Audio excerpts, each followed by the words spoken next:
Hello my dear friends, welcome back to our channel. ఈరోజు కూడా మరి ఒక హార్ట్ టచింగ్ స్టోరీతో మీ ముందుకైతే వచ్చేసాను. ఐ హోప్ ఈ వీడియో కూడా మీకు నచ్చుతుంది అనుకుంటున్నాను. ఈ కథ మీ వాళ్ళు అందరూ వినాలి అనుకుంటే దయచేసి ఈ కథను మీ వాళ్ళైనా ఫ్రెండ్స్, రిలేటివ్స్ అందరికీ షేర్ చేయండి. అలాగే లైక్ చేయడం అస్సలు మర్చిపోవద్దు. ఇక లేట్ చేయకుండా కథ స్టార్ట్ చేసేద్దామా, రండి.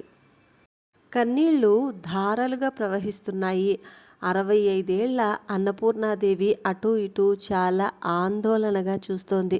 చాలాసేపటి నుండి రైల్వే స్టేషన్లో కూర్చొనుంది.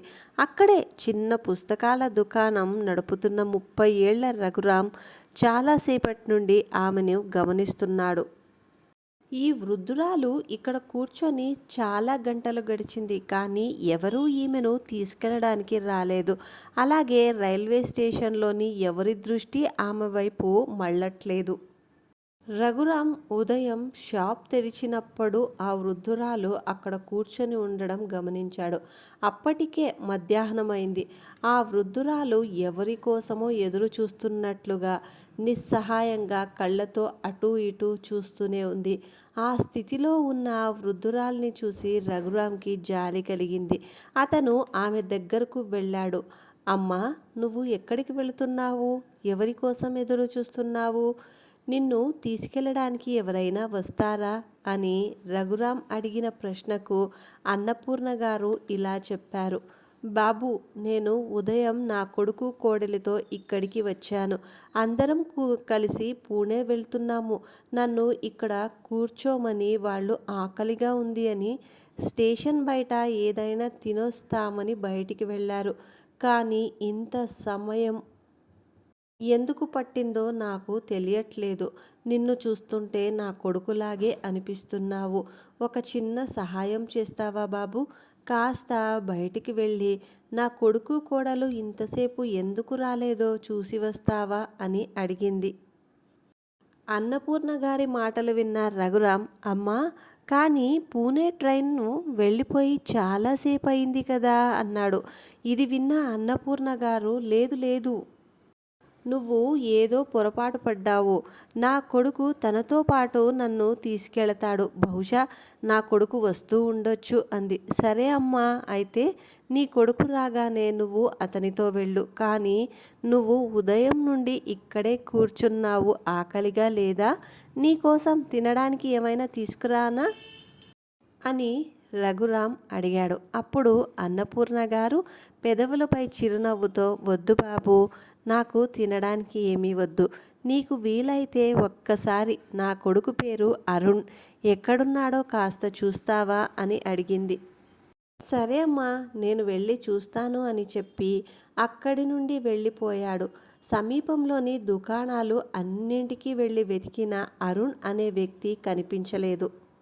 అన్ని చోట్ల వెతికి రఘురాం తిరిగి వచ్చి అన్నపూర్ణ గారితో, అమ్మా, నేను అన్ని చోట్ల వెతికాను, కానీ మీ కొడుకు కోడలు ఎక్కడా కనపడలేదు అని చెప్పాడు.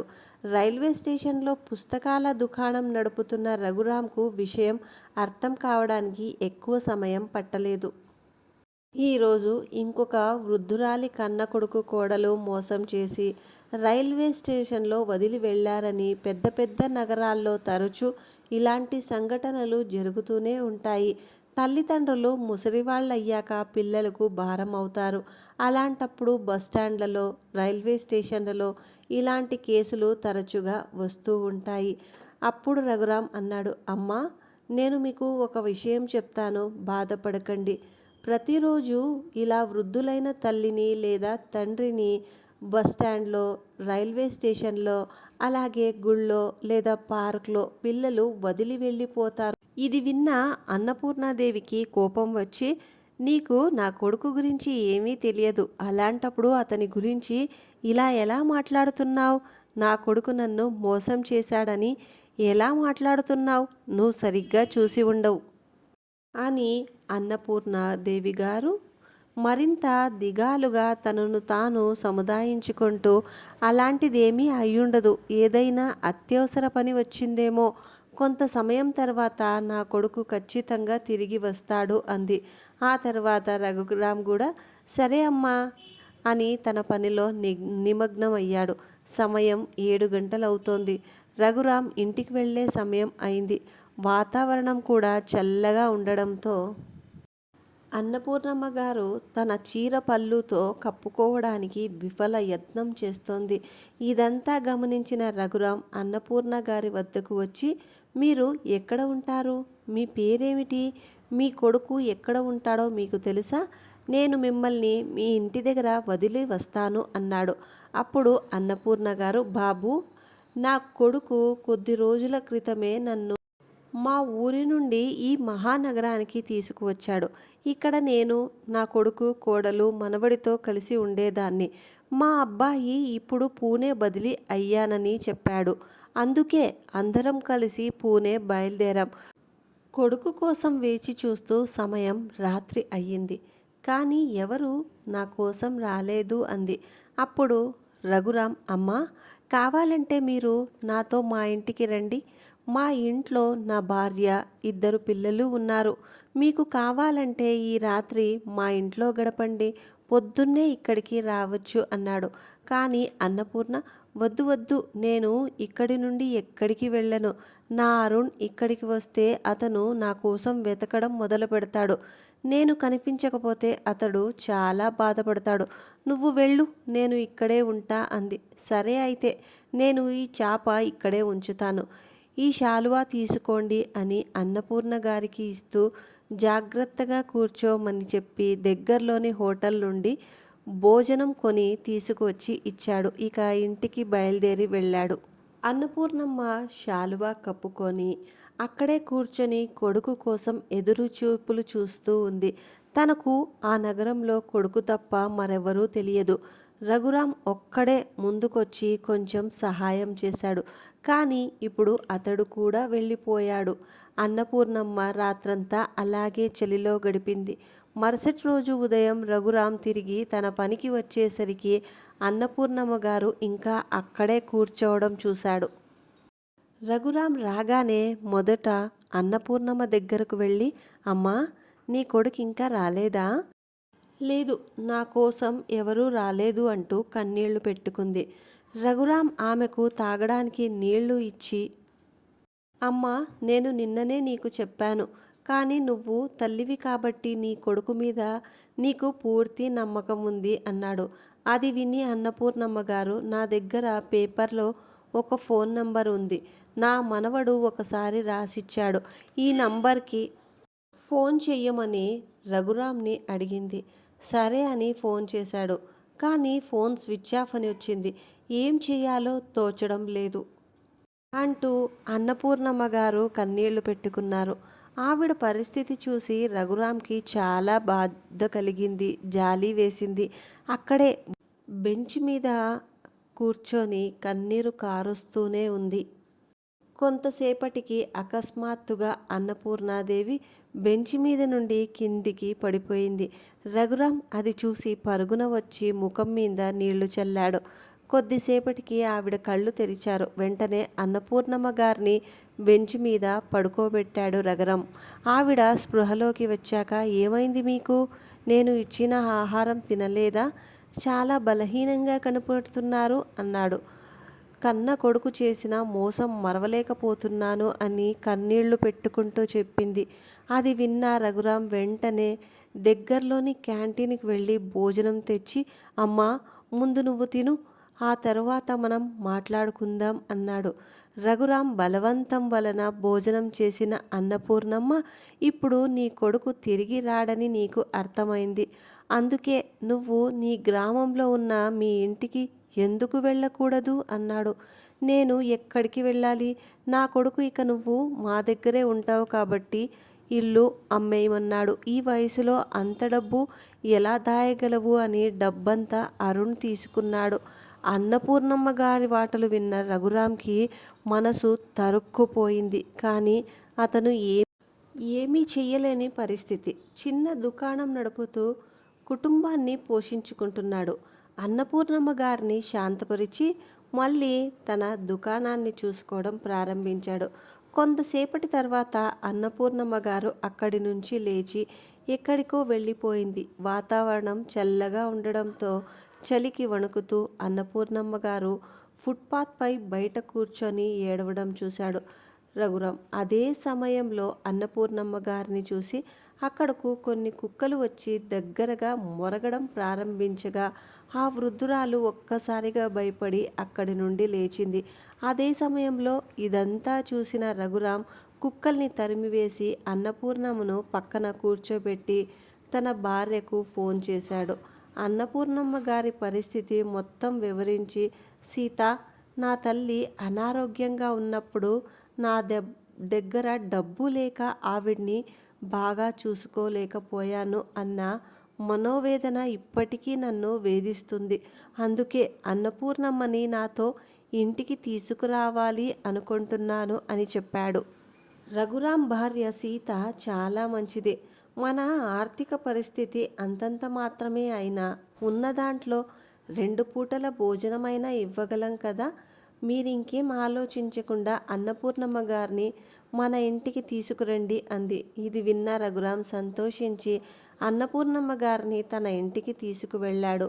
అతని ఇల్లు చాలా చిన్నది. అక్కడ అతనికి భార్య, 2 పిల్లలు ఉన్నారు. ఇంటికి చేరుకున్న తర్వాత అన్నపూర్ణమ్మ గారు, బాబు, నా వల్ల మీరు కూడా ఇబ్బంది పడుతున్నారు. నా తలరాతలో దేవుడు ఏది రాశాడో అదే జరుగుతుంది. కానీ నా వల్ల మీరు ఇబ్బంది పడకండి అంది. దానికి సీత, లేదు లేదు, మీరు మాతో ఇక్కడే ఉంటే మాకు చాలా సంతోషంగా ఉంటుంది. దేవుడు మీ తలరాతలో మాతో ఉండమని రాశాడు అనుకోండి. కాబట్టి ఇక నుండి మీరు ఈ ఇంట్లోనే ప్రశాంతంగా ఉండండి అంది. కొద్దిసేపటికి కుటుంబ సభ్యులందరూ కలిసి భోంచేశారు. కానీ అన్నపూర్ణమ్మ గారికి అసౌకర్యంగా ఉండడం గమనించిన రఘురాం, మా ఇల్లు కొంచెం ఇరుగ్గా ఉంది, కానీ మా గుండెల్లో మీకోసం చాలా స్థలం ఉంది. మా పిల్లల్ని మీ సొంత మనవలులాగా భావించండి. ఇక నుంచి మీరు ఈ ఇంటి సభ్యులు అన్నాడు. ఆ మాటలకు అన్నపూర్ణమ్మ గారికి కన్నీళ్ళొచ్చాయి. రఘురాం సీతల తలపై చెయ్యి వేసి, మీరిద్దరూ ఎప్పుడూ సంతోషంగా ఉండాలి. నా సొంత కొడుకు కోడలు నన్ను తిరస్కరించినా కష్టకాలంలో మీరు నాకు మద్దతుగా నిలిచారు అని కన్నీళ్లు పెట్టుకుంది. మరుసటి రోజు ఉదయం రఘురాం స్నానం చేసి తన షాప్కి వెళ్ళాడు. పిల్లలు స్కూల్కి వెళ్ళారు. ఇంట్లో అన్నపూర్ణమ్మ గారు మరియు సీత మాత్రమే ఉన్నారు. సీత ఇంటి పనులు చూసుకోవడమే కాకోకుండా పిండి వంటలు తయారు చేసి అమ్మడం అన్నపూర్ణమ్మ చూసింది. నేను కూడా చాలా బాగా వంటలు చేస్తాను అంటూ నీ పనిలో నన్ను సహాయం చెయ్యనివ్వు అని చెప్పి అన్నపూర్ణమ్మ గారు తన పనిలో సీతకు సహాయం చేయడం ప్రారంభించింది. ఆమె వారి కుటుంబంలో బాగా కలిసిపోయింది. ఇప్పుడు ఆమె కుటుంబంలోని మనిషిలా ప్రతి పనిలో పాల్గొంటోంది. ఇప్పుడు అన్నపూర్ణమ్మ గారి రాకతో సీత పిండి వంటల పని మరింత మెరుగుపడింది. ఎందుకంటే అన్నపూర్ణమ్మ గారు వంటలు చేయడంలో నిపుణురాలు. ప్రజలు అన్నపూర్ణమ్మ వంటలని చాలా ఇష్టపడడం ప్రారంభించారు. పిండి వంటలతో పాటు పచ్చళ్ళు, పొడులు, ఊరగాయలు చేసి అమ్మేవారు. అన్నపూర్ణమ్మ గారి చేతి వంటలకి గిరాకీ పెరిగింది. మెల్లమెల్లగా ఆర్డర్స్ రావడం మొదలైంది. ఇంట్లో చిన్న చిన్న ఆర్థిక ఇబ్బందులు కూడా తొలగిపోతున్నాయి. ఇంట్లో ఉంటూ అన్నపూర్ణమ్మ గారు పిల్లల్ని చూసుకునేవారు. మార్కెట్ నుండి కూరగాయలు తీసుకురావడం వంటి చిన్న చిన్న పనులు కూడా చూసుకునేవారు. రఘురాం, సీత తరచుగా ఎలాగైతే చెట్టుకు వేరు ముఖ్యమో అలాగే ఇంటికి పెద్ద దిక్కు చాలా ముఖ్యం అనుకునేవారు. అన్నపూర్ణమ్మ గారి రూపంలో వారు ఆ లోటు తీరిపోయింది అనుకునేవారు. ఒకరోజు సీత ఇంటి పని చేసుకుంటూ ఉండగా అన్నపూర్ణమ్మ గారు, అమ్మా సీత, నేను కూరగాయలు కొనుక్కొని వస్తాను, ఒక సంచివ్వు అని కూరగాయలు కొనడానికి వెళ్ళారు.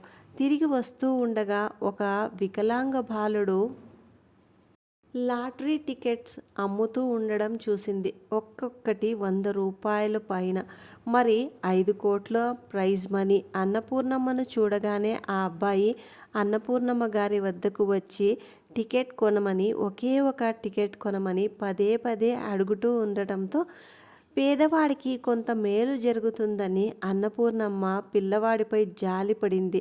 ఆ అబ్బాయి దగ్గర ఒక టికెట్ కొనింది. ఈ నెలాఖరుకు పేపర్లో విజేతను ప్రకటిస్తారని ఆ అబ్బాయి అన్నపూర్ణమ్మ గారికి చెప్పాడు. టికెట్ కొని ఇంటికి తిరిగి వచ్చింది. ఇంటికి వచ్చిన తర్వాత సీతకి కూరగాయలు ఇచ్చి మిగిలిన ఇంటి పని అంతా ఇద్దరూ కలిసి చేసుకున్నారు.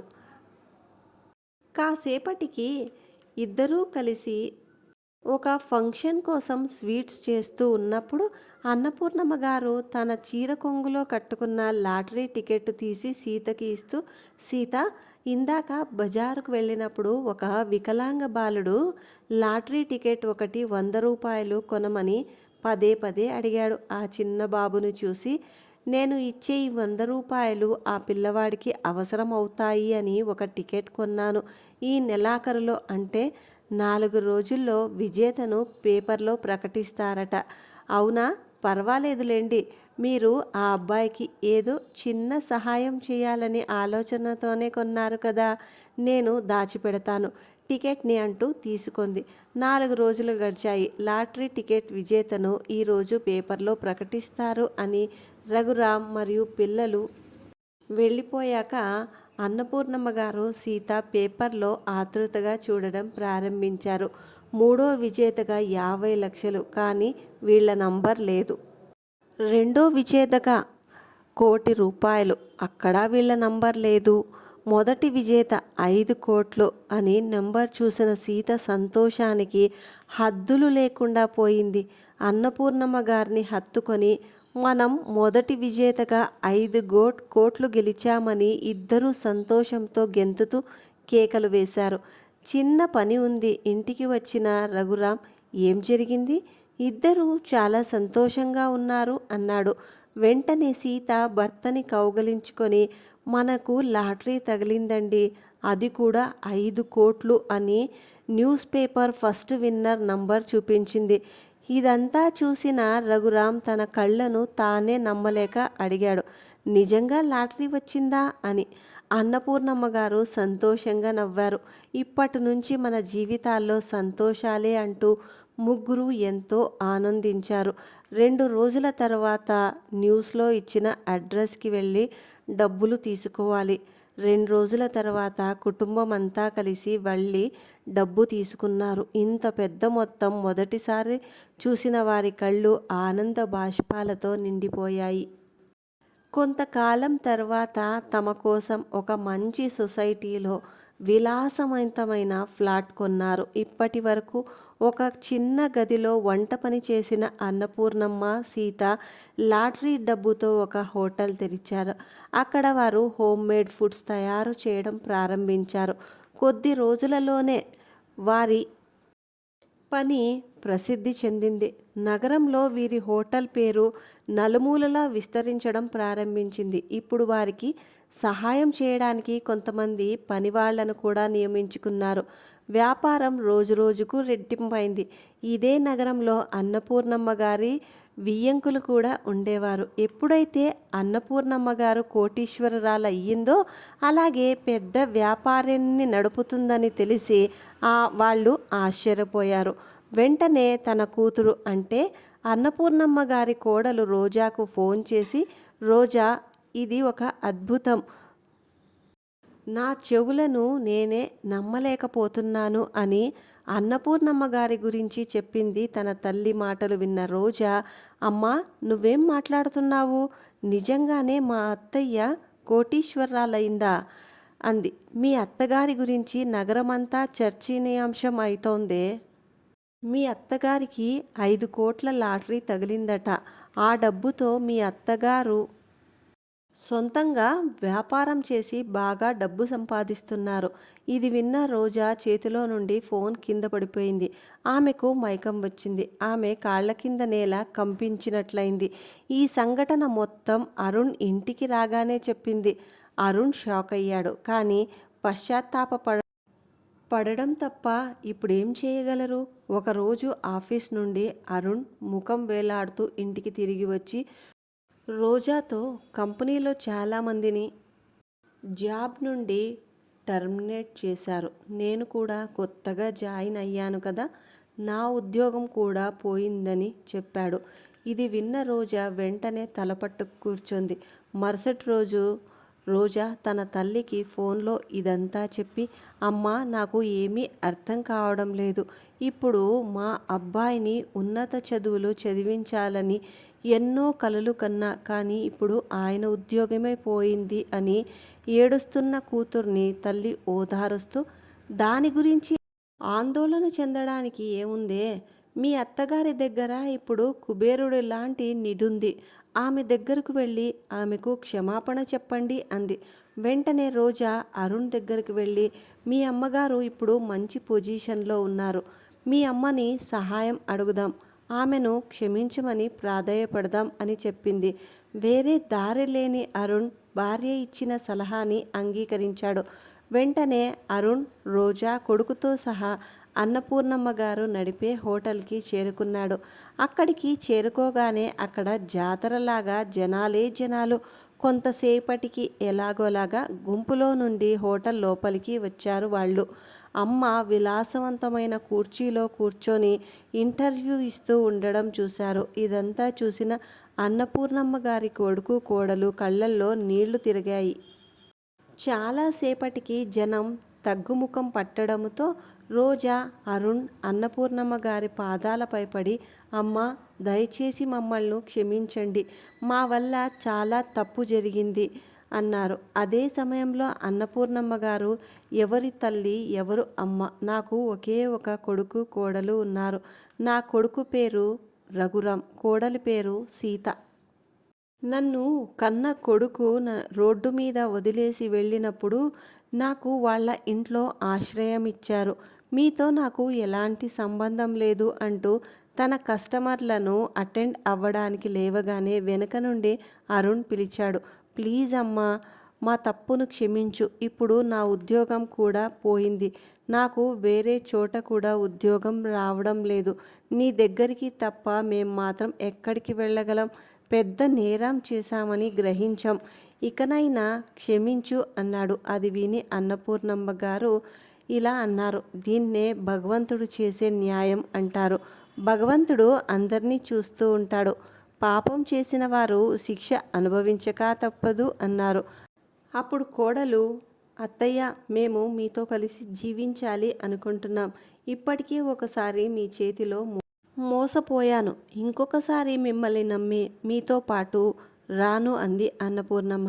మీ ఆస్తిపై మాకు కూడా హక్కు ఉందని మీరు మర్చిపోతున్నారా అత్తయ్య అంది కోడలు. అప్పుడు అన్నపూర్ణమ్మ గారు అన్నారు, మీరు ఇద్దరు ఏ హక్కు గురించి మాట్లాడుతున్నారు? నన్ను రైల్వే స్టేషన్లో వదిలేసిన రోజునే ఆ హక్కు ముగిసిపోయింది. తల్లి మాట విన్న తరువాత కొడుకు కోడలు ఏమీ మాట్లాడలేక తలదించుకున్నారు. అప్పుడు అన్నపూర్ణమ్మ గారు, మీరు ఇక్కడికి గెస్ట్లు కాబట్టి ఏదైనా తిని వెళ్ళండి అని చెబుతూ అన్నపూర్ణమ్మ ముఖంలో గర్వంతో కూడిన చిరునవ్వుతో తన పనిలో నిమగ్నమైంది. ఇదండి ఈరోజుటి కథ.